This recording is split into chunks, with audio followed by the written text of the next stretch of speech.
الحمد للہ رب العالمین والصلاة والسلام علی رسولہ الکریم اما بعد فاعوذ باللہ من الشیطان الرجیم بسم اللہ الرحمن الرحیم۔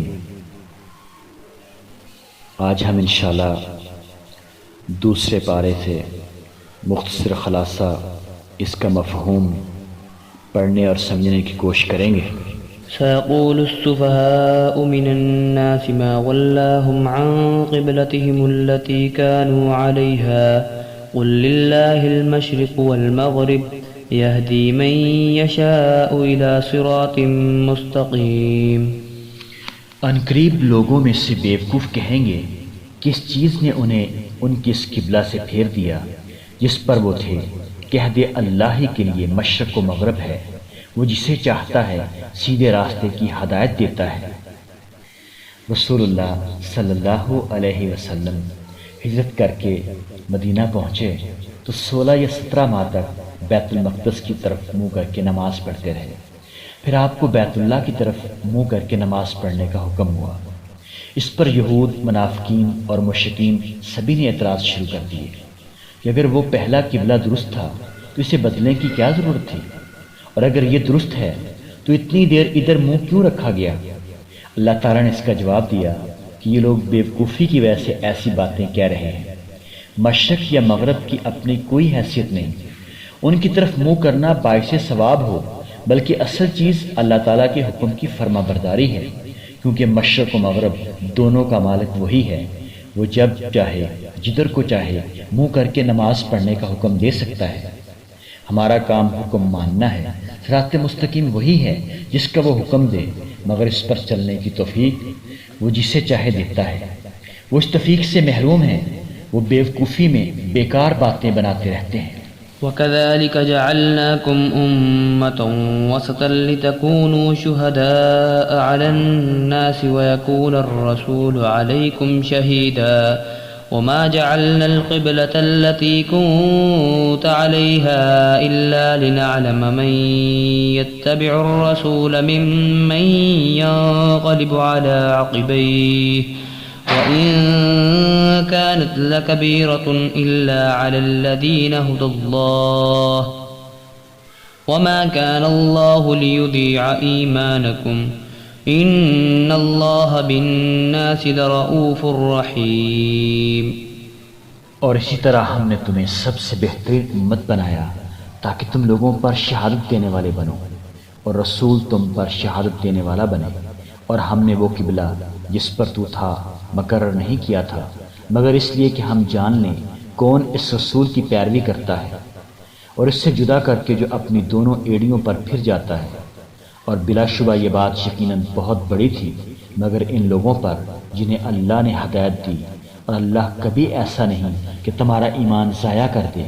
بے شک اللہ لوگوں پر یقیناً بے حد شفقت کرنے والا، نہایت رحم والا ہے۔ اس آیت کریمہ میں امت مسلمہ کی فضیلت و بڑائی بیان کی گئی ہے۔ اللہ تعالیٰ نے فرمایا، اے مسلمانوں، جس طرح ہم نے تمہیں ابراہیم علیہ السلام کے قبلہ کی طرف پھیر دیا جو سب سے افضل قبلہ ہے، اسی طرح ہم نے تمہیں سب سے بہتر، معتدل اور صاحب عدالت امت بنایا ہے، اور تمہیں وہ دین دیا جو کامل اور واضح دین ہے، جس میں نہ یہودیت کا تشدد ہے نہ نصرانیت کی ڈھیل۔ فاستبقوا الخیرات، خیرات سے مراد وہ تمام اعمال صالحہ ہے جن کے ذریعے دنیا و آخرت کی سعادت حاصل کی جا سکتی ہے۔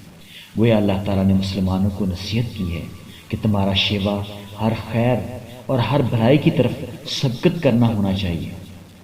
سیدنا ابو ہریرہ رضی اللہ عنہ بیان کرتے ہیں کہ رسول اللہ صلی اللہ علیہ وسلم نے فرمایا، ایک شخص سڑک پر جا رہا تھا، اس نے سڑک پر ایک خاردار ٹہنی دیکھی اور اسے وہاں سے اٹھا لیا تو اللہ نے اس کا یہ عمل قبول کیا اور اسے بخش دیا۔ كما أرسلنا فيكم رسولا منكم يتلون عليكم آياتنا ويزكيكم ويعلمكم الكتاب والحكمة ويعلمكم ما لم تكونوا تعلمون۔ جس طرح ہم نے تم میں ایک رسول تم ہی سے بھیجا، جو تم پر ہماری آیات پڑھتا اور تمہیں پاک کرتا اور تمہیں کتاب و حکمت سکھاتا اور تمہیں وہ کچھ سکھاتا جو تم نہیں جانتے تھے۔ اللہ تعالیٰ فرماتے ہیں کہ اے مسلمانوں، اگر آج ہم نے تمہیں کعبہ بطور قبلہ عنایت کیا ہے اور شریعت اسلامیہ جیسی نعمت سے نوازا ہے، تو ہم نے اس سے پہلے تمہارے پاس اپنا رسول بھیجا ہے جو تمہیں میں سے ہے، تمہیں قرآن پڑھ کر سناتا ہے، بے مثال تربیت کے ذریعے تمہیں دینی اور اخلاقی خرابیوں سے پاک کرتا ہے اور قرآن و سنت کی تعلیم دیتا ہے، نیز وہ تمام اچھی باتیں سکھاتا ہے جو تم جانتے نہ تھے۔ فاذکرونی اذکرکم واشکروا لی ولا تکفرون۔ فاذکرونی، سو تم مجھے یاد کرو، میں تمہیں یاد کروں گا، اور میرا شکر کرو اور میری ناشکری مت کرو۔ يا أيها الذين آمنوا استعينوا بالصبر والصلاة إن الله مع الصابرين۔ اے لوگو جو ایمان لائے ہو، صبر اور نماز کے ساتھ مدد طلب کرو، بے شک اللہ صبر کرنے والوں کے ساتھ ہے۔ اللہ تعالیٰ نے بندوں کو شکر ادا کرنے کا حکم دینے کے بعد اس آیت میں صبر اور نماز کی اہمیت بیان کی اور بتایا کہ مومن کی زندگی میں ان دونوں چیزوں کی بڑی اہمیت ہے، اور اللہ کی راہ میں مصائب کو برداشت کرنے کا اہم ترین نسخہ صبر اور نماز ہے۔ اور ان کو جو اللہ کے راستے میں قتل کیے جائیں مردے مت کہو بلکہ زندہ ہیں، اور لیکن تم نہیں سمجھتے۔ اللہ کے حکم پر صبر کرنے کا عظیم ترین نمونہ اللہ کی راہ میں جہاد کرنا ہے کہ آدمی اپنے رب کی رضا کی خاطر اس کی راہ میں اپنی عزیز ترین شے جان کی قربانی دیتا ہے۔ اس لیے اللہ تعالیٰ نے شہید کو اس دنیاوی زندگی سے افضل و اعلیٰ زندگی عطا کرنے کا وعدہ کیا ہے، اور مومنوں کو اس بات سے منع کیا ہے کہ وہ شہید کو مردہ کہیں، کیونکہ وہ اپنے رب کے پاس زندہ ہوتا ہے، لیکن وہ ایسی زندگی ہے جس کا ہم شعور نہیں رکھتے۔ سیدنا عبداللہ بن مسعود بیان کرتے ہیں کہ رسول اللہ صلی اللہ علیہ وسلم نے فرمایا، شہداء کی روحیں سبز رنگ کے پرندوں کے کالبوں میں قندیلوں کے اندر ہیں جو عرش مبارک سے لٹک رہی ہیں، یہ جنت میں جہاں سے چاہتی ہیں کھاتی پیتی ہیں۔ یعنی شہداء کی زندگی جو ہے وہ ایسی ہے کہ ہم اس کے بارے میں شعور نہیں رکھتے، اور یقیناً ہم تمہیں خوف اور بھوک اور مالوں اور جانوں اور پھلوں کی کمی میں سے کسی نہ کسی چیز کے ساتھ ضرور آزمائیں گے، اور صبر کرنے والوں کو خوشخبری دے دیں۔ ڈیزاسٹر میں جب سیلاب ہوتا ہے، زلزلہ ہوتا ہے، یا پھر کیا جنگ ہوتی ہے یا کوئی وبا پھیل جاتی ہے، ایسے ڈیزاسٹر کے اندر صبر کے ساتھ کام لینا ہوتا ہے۔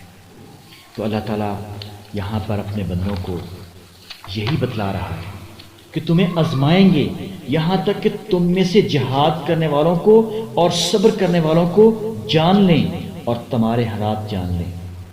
یقیناً تم اپنے مالوں اور اپنی جانوں میں ضرور آزمائے جاؤ گے، اور یقیناً تم ان لوگوں سے جنہیں تم سے پہلے کتاب دی گئی اور ان لوگوں سے جنہوں نے شرک کیا ضرور بہت سی ایذا سنو گے، اور اگر تم صبر کرو اور متقی بنو تو بلا شبہ یہ ہمت کے کاموں میں سے ہے۔ صفا مروہ کا تذکرہ کیا، بے شک صفا اور مروہ اللہ کی نشانیوں میں سے ہیں، تو جو کوئی اس گھر کا حج کرے یا عمرہ کرے تو اس پر کوئی گناہ نہیں کا خوب طواف کرے، اور جو کوئی خوشی سے کوئی نیکی کرے تو بے شک اللہ قدردان ہے، سب کچھ جاننے والا ہے۔ صفا اور مروہ کعبہ کے قریب دو چھوٹی پہاڑیوں کے نام ہیں، ان کے درمیان سعی کرنا، دوڑنا ابراہیم علیہ السلام کے زمانہ سے حج اور عمرہ کے مناسک احکام شامل ہیں۔ يا أيها الذين آمنوا كتب عليكم الصيام كما كتب على الذين من قبلكم لعلكم تتقون۔ اے لوگو جو ایمان لائے ہو، تم پر روزہ رکھنا لکھ دیا گیا ہے جیسے ان لوگوں پر لکھا گیا جو تم سے پہلے تھے، تاکہ تم بچ جاؤ۔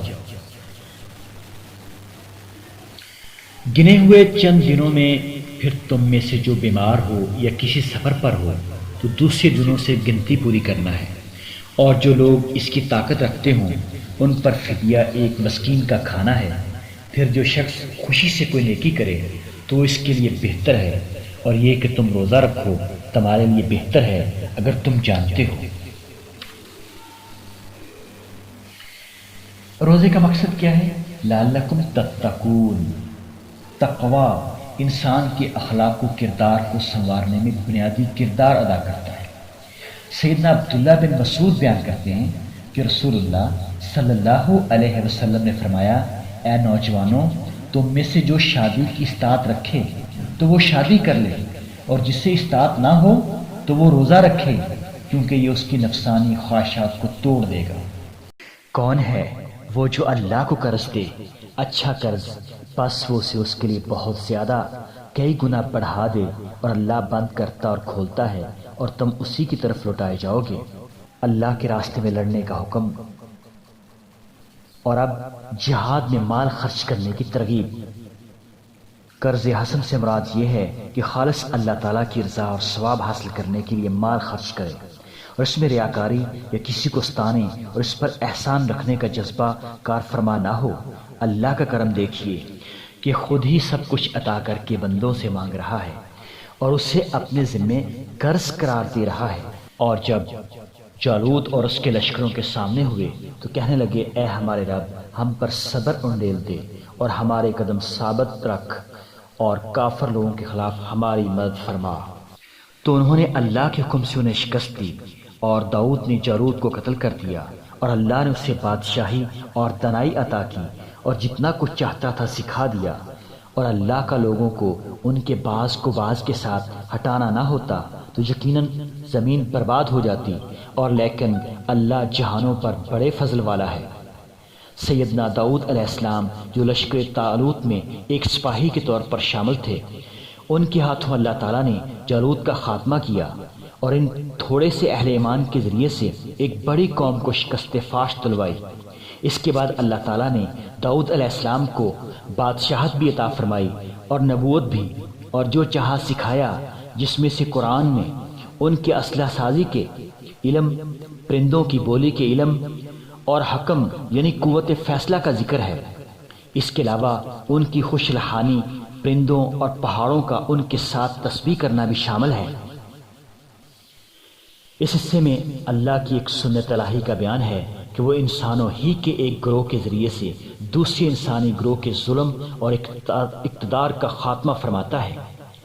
اگر وہ ایسا نہ کرتا اور کسی ایک ہی گروہ کو ہمیشہ قوت و اختیار سے بہراور کیے رکھتا تو یہ زمین ظلم و فساد سے بھر جاتی، اور اگر اللہ کا لوگوں کو ان کے بعض کو بعض کے ذریعے ہٹانا نہ ہوتا تو ضرور ڈھا دیے جاتے راہبوں کے جھونپڑے اور عیسائیوں کے گرجے اور یہودیوں کے عبادت خانے اور مسلمانوں کی مسجدیں، جن میں اللہ کا ذکر بہت زیادہ کیا جاتا ہے۔ اللہ تعالیٰ نے نبی کریم صلی اللہ علیہ وسلم سے فرمایا کہ پچھلی امتوں کے یہ واقعات اور نشانیاں جو ہم آپ کے لیے بیان کر رہے ہیں، جو سچی ہیں اور آپ کے رسول ہونے کی واضح اور صریح دلیل ہیں۔ قرآن کریم میں متعدد مقامات پر گزشتہ امتوں کے واقعات کے بیان کو آپ صلی اللہ علیہ وسلم کی صداقت کے لیے دلیل کے طور پر پیش کیا گیا ہے۔